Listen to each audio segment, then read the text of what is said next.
breaking news, basangwa Congo na banda kuna bino. Lelo tokomi bongo vendredi, mukolo oyo ya le 3 mars. Et si quand vous allez, on dirait qu'il y a Sentinelle TV kolanda basangwa Congo na banda kuna bino. Alors basangwa Congo na banda kuna bino, tozo que nos pesa bino basango ni les autres na Congo.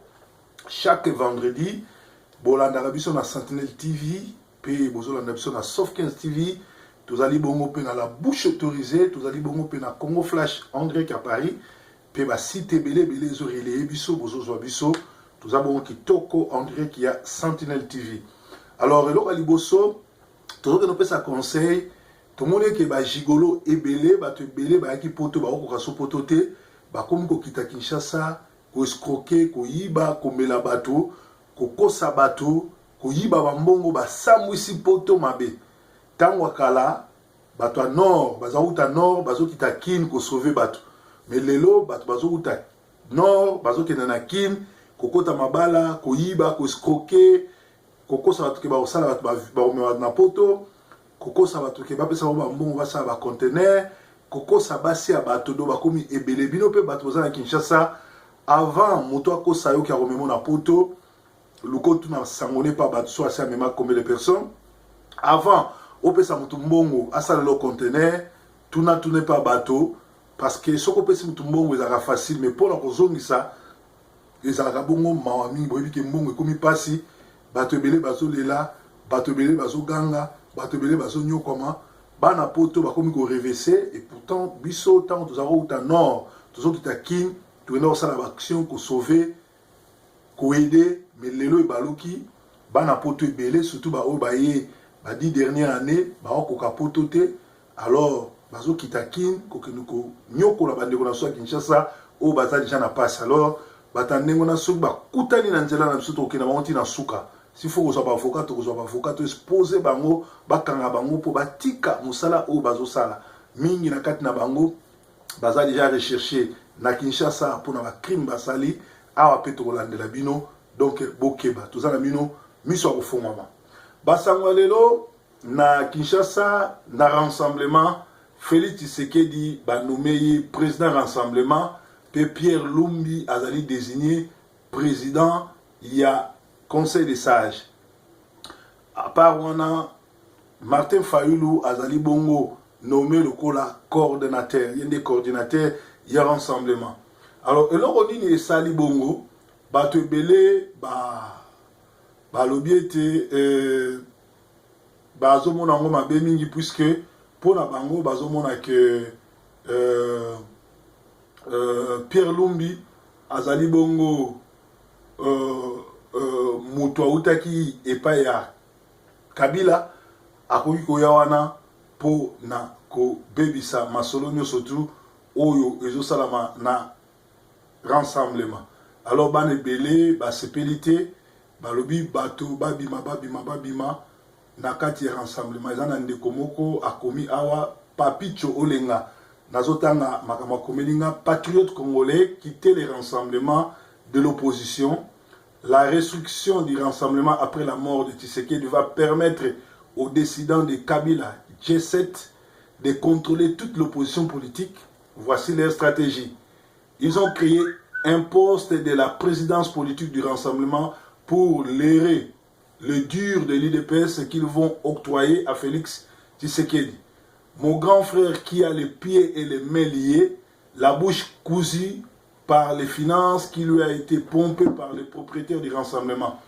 Pierre Lumbi, conseiller en matière de sécurité de Joseph Kabila, va occuper la présidence du conseil des sages du rassemblement en remplacement de Papa Tshisekedi. Organe de décision très important du rassemblement. Masolo et Tengami, ba vrai Congolais Bobima, coopération wana. Les patriotes congolais, nous vous prions de quitter ce fameux rassemblement qui est bourré de marionnettes. Donc, Papi Tcholenga Moutalobi Ango, ça n'engage qu'il y ait, ils en ont ba Facebook, batindela inga ngompe, comme ils avaient information, Naza Kopé Sabino Ango, et cause à la révélation, à cause à la raison, ce qu'on a raison, Tolandaye, ce qu'on a tort, rassemblement prouvé bisoké, Papi Tcholenga a tort. Parlant sur l'opposition des marionnettes tozali na journal ebimi lelo na France, Thierry Michel, na Belgique plutôt.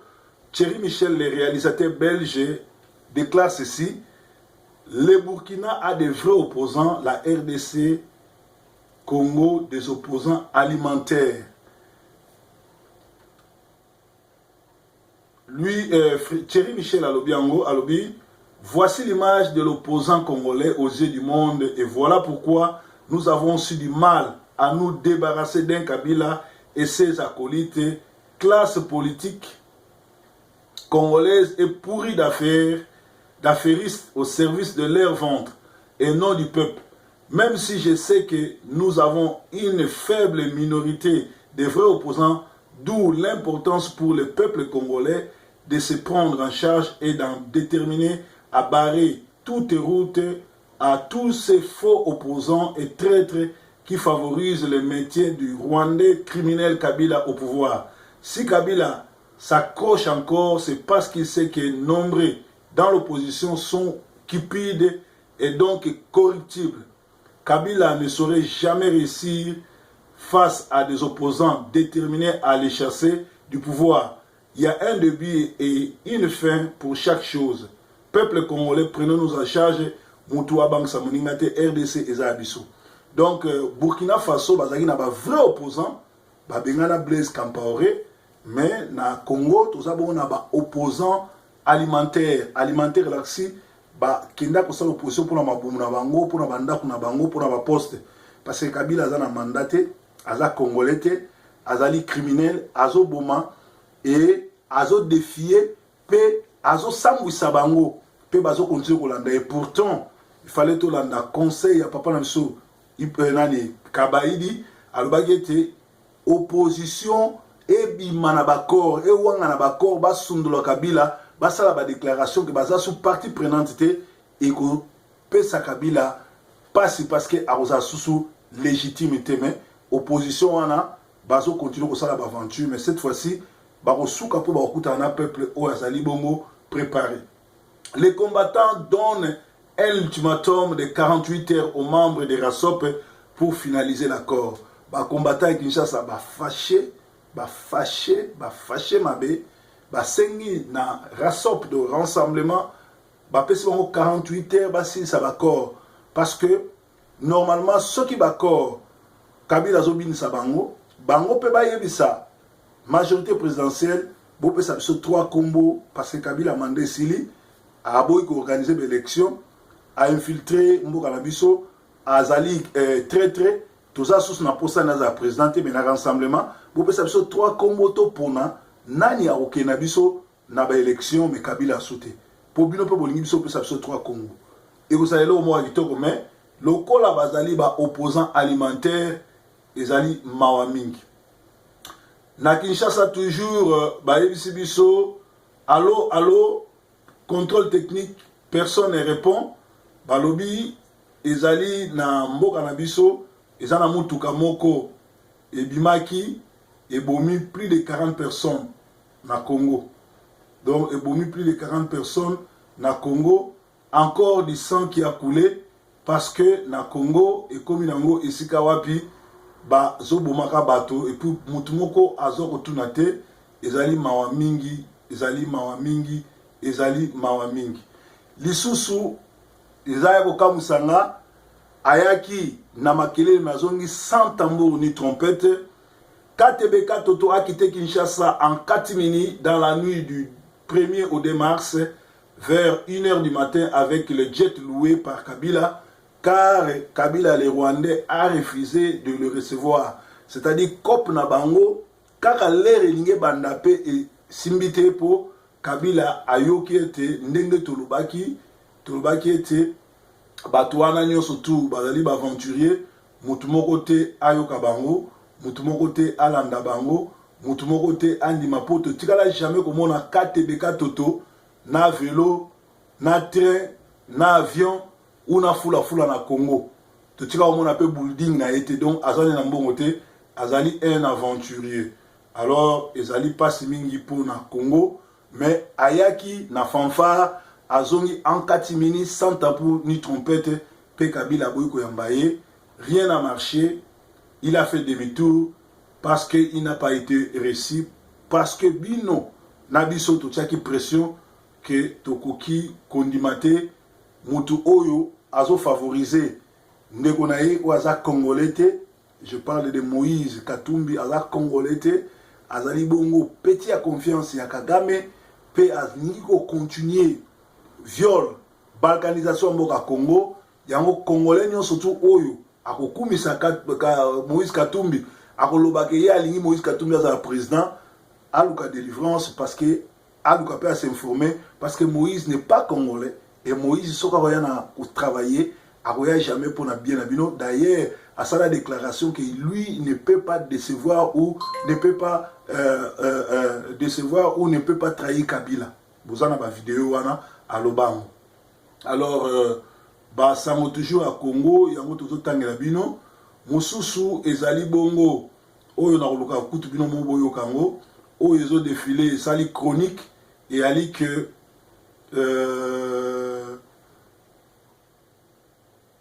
mutu oyo bazo bengaye balobi l'honorable Franck Diongo entre la vie et la mort est prise en prison. Le gouvernement ne veut pas que les gens puissent ailler le rendre visite. Bazo PC qui cité, bazo soigné était Franck Diongo, le nouveau Lumumba Azali en danger de mort. Alors l'honorable Franck Diongo est entre la vie et la mort en prison par le gouvernement de Kabila Kanambe. Losambo na biso ya linzambe oya kelali kolona Serafa abatela ye ndeko wana abima akufate pe aya kozongela rassemblement parce que tozana posa ya batu ya ndenge wana lisusu tozali bongo na masolo kaka ya Congo oyo tozana ngo awa tozotanga na ba news surtout au pesaki biso yango tozo transmettre en fidèlement lentement pe sûrement tolobiete awa na mboka oyo balobi boye Congo central eza na village moko komona ngo Sengini, village maudit de sourds miwe où il se passe plein de choses bizarres.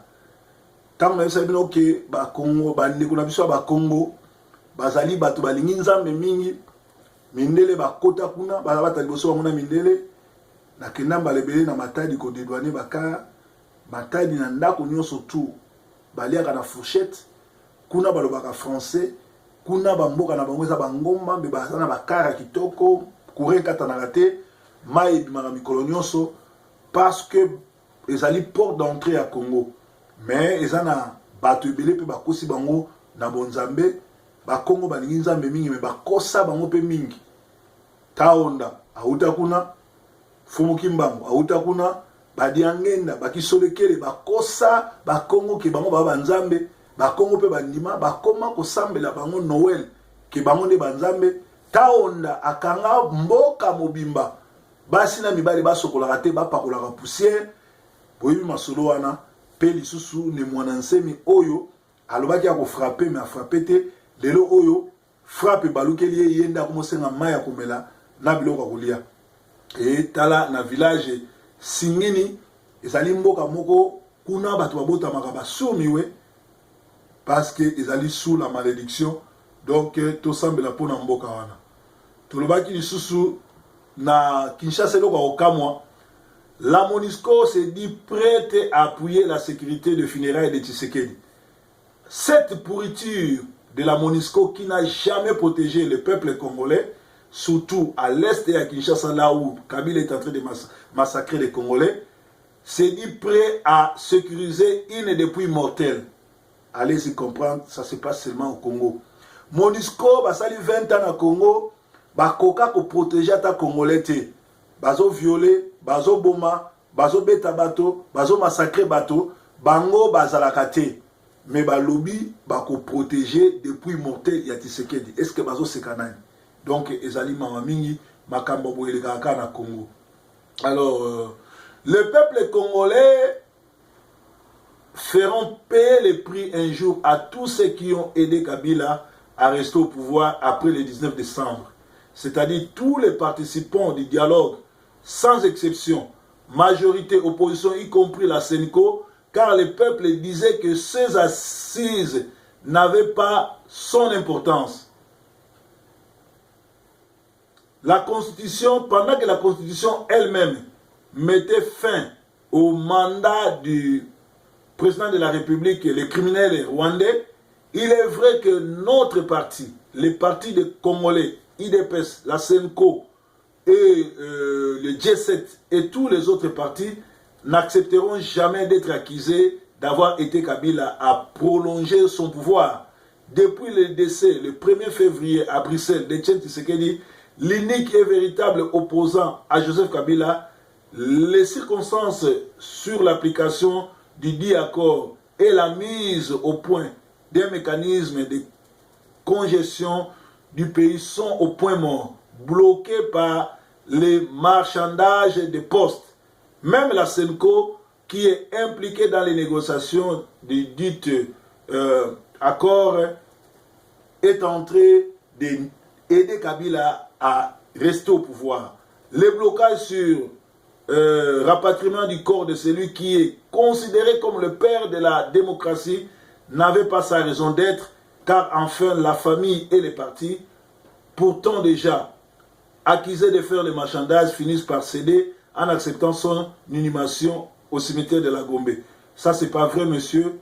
Oh, il peut y avoir des informations peut-être au Bagité. Famille n'a parti d'accord que Papa Nabiso, le président légitime, azala inhumé na cimetière ya Gombe. Pe baboyi nzoto na ye ezonga le 11 mars, malgré bato ya aner bazo komake ba belge bazo senga corps wana elongwa sino ba ko enterrer na fosse publique ba enterrer corps ya mutu soki aza na famille te, soki bato bazo futa ba frère te, mais soki famille ali azo futa ba frère ya kobomba ebembe na kati ya morgue, ebembe wana ekotika la 6 mois kuna ekoderange ata mutu te soki eza na ba conditions bien.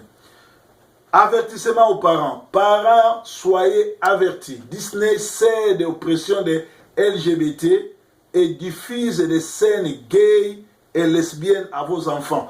Ba papa, ba maman, boke ba na bana na bino na ba photo à Disney, ba bandi ko tchela bango biloko ba sataniste, puis ba bandi ko tchela bango ba dessin animé, ndenge ni bana mibali ba ko bala na bango na bango, ndenge ni bana basi ba ko bala na bango na bango. Or biloko wana eza ba pratique sataniste. Ya ba tu ya Sodome pe Gomorrhe o eboma mboka. Donc ke bana na yo tango bazokota na ba dessin animé na ba Disney ko lakisa bango n'importe quoi te.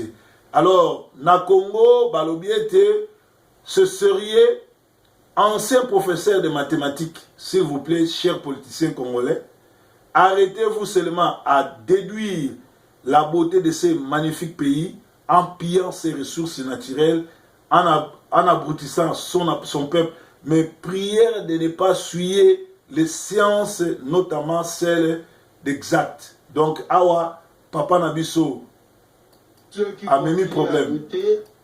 Je suis un ancien professeur de mathématiques. Quand tu fais 42 multiplié par 14, ça donne combien? 560 mètres carrés. Réponse est allée 588. Par 14, ça donne combien? 560 mètres carrés. Quand tu fais 42 multiplié par 14, ça donne combien? Donc, ça veut dire que André Kimbuta, vous comprendre, il y a professeur, il y a français, il y a mathématiques, il y a Kala, parce que à Bossani, copie sa réponse est allée 588, mais vous comprendre, Azalara toujours, na tongo sera la mouki, amelara bangi na whisky, il y a un moyen de faculté na ino sur ça les athées, et puis Azali Bongo, ancien professeur, donc maths changé, technologie changé, il y a dans la formule la cale. Alors, balobi, camion et côté na zando ya Selembao et bomi 50 personnes, moutou, il y a émotion à la image ôtée. Donc, camion et côté na zando et bomi 50 personnes. C'est-à-dire, na Congo, chaque jour, babouma rabato, chaque jour, bamasaka rabato, chaque jour, bato bakufaka, chaque jour, les arakolela, chaque jour, les arapasi, chaque jour, les arabiete. Tozonde les solo, il y a André Kimbuta. Quand tu fais 42 multiplié par 14, ça donne combien? 560 mètres carrés. Quand tu fais 42 multiplié par 14, ça donne combien? 588. 560 mètres carrés. Quand tu fais 42 multiplié par 14, ça donne combien? 560 mètres carrés. Pour ceux qui continuent à douter, je leur dis que je suis un ancien professeur de mathématiques. Personne ne doute. Ancien professeur de mathématiques. Je suis un ancien professeur de mathématiques. Quand tu fais 42 multiplié par 14, ça donne combien? 560 mètres carrés. Quand tu fais 42 multiplié par 14, ça donne combien? 560 mètres carrés. Quand tu fais 42 multiplié par 14, ça donne combien? 560 mètres carrés. Pour ceux qui continuent à douter, je leur dis que je suis un ancien professeur de mathématiques.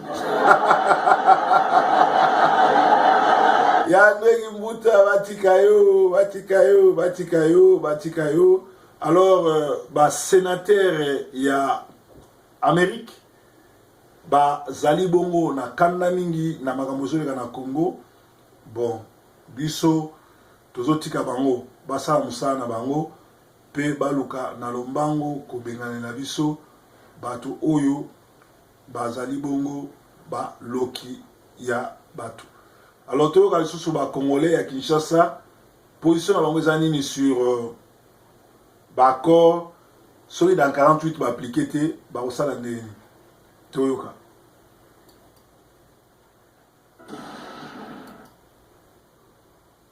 Avec les membres du rassemblement, parce que ceux qui sont à la base aujourd'hui de toutes ces manœuvres-là, pour juste signer, pour juste rabaisser, dire que non, entre nous, celui qui peut s'éteindre, comme l'on qu'on leur demandait de présenter la candidature du Premier ministre, ils ont soutenu tous M. Tshisekedi. Mais pourquoi aujourd'hui, on se dit que non, entre nous, celui qui mérite, qu'est-ce qu'il faut qu'on me dise pour nous faire sortir celui qui va remplacer Tshisekedi? Les positions la mise à qui et bien marqué dit EAT. Tshisekedi ceux qui m'ont provisoire ne balobi ah ba provisoire na poto. Même ça les 6 mois, pas problème té. Mais notre souci c'est que avant Tshisekedi EA va appliquer bisonano accord et à le 31 décembre. Quand on a la ligue Oyo, il dépasse depuis ces années-là. Tout ce qu'on a fait, Tshisekedi Motabima, a une boya. Selon Nene Tolanda, histoire, ni l'enfant de Tshisekedi, à part l'élite. Les restes, ils partir IDPS. Ni papa Rabiso, ils partir IDPS. Mais tu vas les passer et les cas, dans les années 87, quand tu as bien un accord à Guadolite, moi, je suis tambolaki. Ma père, Bayaka, Babamoni, Tshisekedi, non, Tika Magambo, Tika Lagana, Impère, Tshisekedi Boyaka, le Bagia, au Koufoko.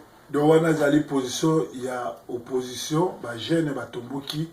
Balobi et Kokiko Salemate, mais le cola Tshisekedi Félix a commis président rassemblement, souhaitons que a continuer l'ita tata nae pe akeba ba o babomaki papa nae ba sala nyonso pe babomaye parce que bazali na idéologie na bango ya kozwa Congo na boumbu pe ko balkaniza ngo yango bazo sala nyonso le prochain président Congo azala zambien pe mwasi na ye azala tuchi kaka pona ko humilier biso mais biso ba combattant biso ba résistant tola la pongi ya ba bébé tolanda ba distraction ya honoré Ngwanda te na apariko parce que na ngonga oyo honoré Ngwanda étant que résistant il a fallu tout mon résistance na ye to acte ya résistance na ye tout mon ngote aloba trop asala muke donc honoré Ngwanda za libérateur te.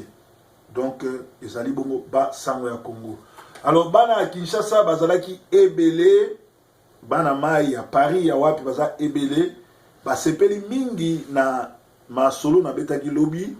En tout cas, bango nyonso bandimi ke Tchatumba banda lelo bobengaka ye Tchatumba lengeleka. Et nazo senga na Tchatumba akota en contact nanga le messager proverbe 30-30 très connu comme Monsieur Didier Forme, l'un des grands producteurs, Nakoy Kokotse na studio, a la remix ya nzembo ya Ngeleka, Nazali Baladote. Alors, na chiluba o ya lo ba kitoko, na ba qualité azanango ya ki comédien, na ba esprit ya ba démon, o azanango abotama nango fo aleka na délivrance, je crois Chatumba a joué rôle na très bien ya nouveau ngeleka pe a wembe la biso naza baladote pe to l'exaye na délivrance pour Chatumba musala na yebi kota mabala nanda kwa batu boyebi masolo na nyoso.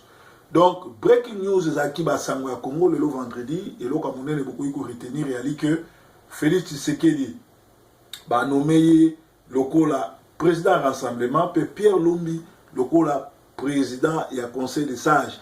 Ce qu'on doit éviter, qui va engager les rassemblements, ce n'est plus le conseil des sages, mais c'est le président du rassemblement qui va engager les rassemblements. Donc, to tombeli bango, bah, félicitations, peto sengi na bango, to commis déjà le 3 mars, s'ils le disent, ceux qui va moni Kabila, à Oaza sous na mandaté, Oaza sous légitimité, azo continue ko sa ba blague, ba bima na masolo wana, ba tika yeye moko, pe ba senga na population, to benga na ye, pour soulèvement populaire, nde yango mte libéré mboka. Mboka o eza en occupation, et qui n'aura jamais d'élection na occupant, et qui n'aura jamais na dialogue na occupant, et organisera peu d'élection na occupant. La preuve, Corneille Nanga, azo enrôlé ba Rwandais, ba Tounier, ndenge azo enrôlé, alors pour enrôler mutu po ibakaza Rwandais to Rwandais te, ana posa 3 témoignages. Vraiment, c'est du n'importe quoi.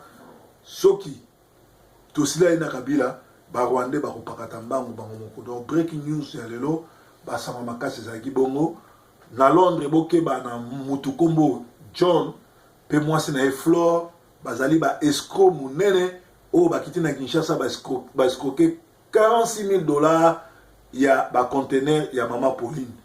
Bolanda interview ya Mama Pauline eza na site 9 Sentinel TV.